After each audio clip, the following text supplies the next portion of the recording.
Passages I find interesting from War and Peace, Part 14. This passage captures Prince Andrei's disillusionment with war. Although 5 minutes previously, Prince Andrey had been able to say a few words to the soldiers who were carrying him, he was silent now, with his eyes fastened directly upon Napoleon.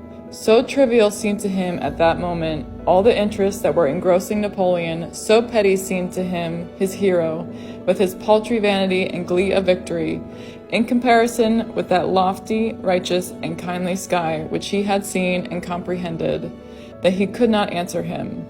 And all indeed seemed to him so trifling and unprofitable beside the stern and solemn train of thought aroused in him by weakness from loss of blood, by suffering and the nearness of death.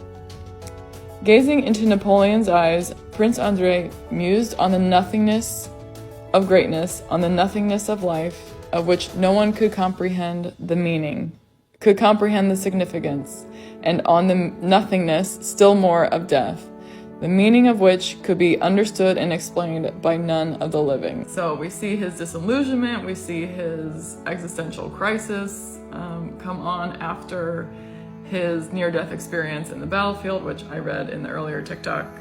And to help clarify, Prince Andrey is Russian, and he's fighting for the Russians. He desperately wants, a Russian victory, but he does have this crush, admiration for Napoleon. He thinks, Napoleon is this, great military general, mastermind, etc. And then of course he's disillusioned of this, after seeing all the death and destruction in his near-death experience, etc.